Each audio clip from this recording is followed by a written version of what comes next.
भारत पाकिस्तान के बीच व्यापारिक संबंध पूरी तरह थम गए हैं।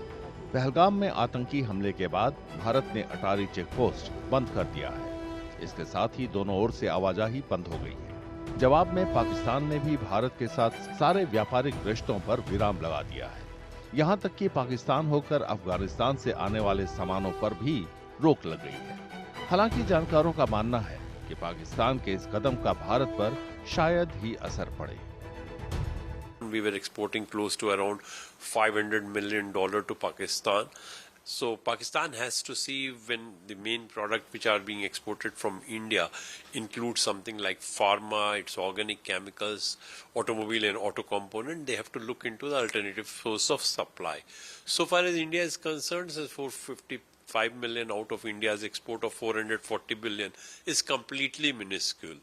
So probably the challenge will be more from the Pakistan side rather than making any impact on India.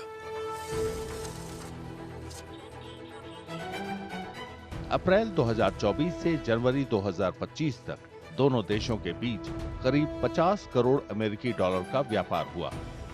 इसी दौरान भारत के वैश्विक व्यापार का आंकड़ा लगभग 800 बिलियन अमेरिकी डॉलर था। भारत से पाकिस्तान निर्यात होने वाले सामानों में जैविक रसायन और फार्मास्यूटिकल उत्पादों की हिस्सेदारी लगभग 60% है।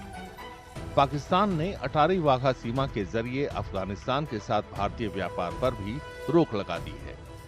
2024-25 में भारत ने अफगानिस्तान को करीब 264 मिलियन डॉलर का सामान निर्यात किया था। वहां से 592 मिलियन डॉलर का सामान आयात हुआ था। भारत से अफगानिस्तान ज्यादातर समुद्री रास्ते सामान जाते हैं, जबकि अफगानिस्तान से आयात पाकिस्तान से होकर जमीनी रास्ते होता है।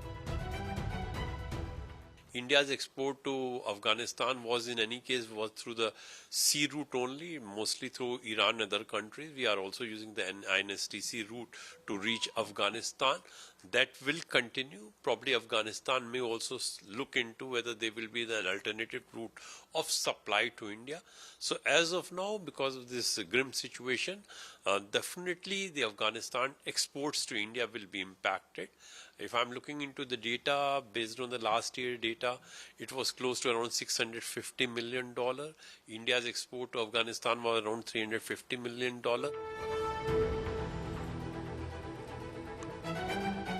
पाकिस्तान ने तीसरे पक्ष के व्यापार पर भी रोक लगा दी है। इससे भी अफगानिस्तान से भारत को निर्यात में कमी आ सकती है। अफगानिस्तान को भारत में निर्यात के लिए समुद्री रास्ता अपनाना पड़ सकता है। इससे भारतीय आयातकों के लिए कीमतें बढ़ सकती हैं।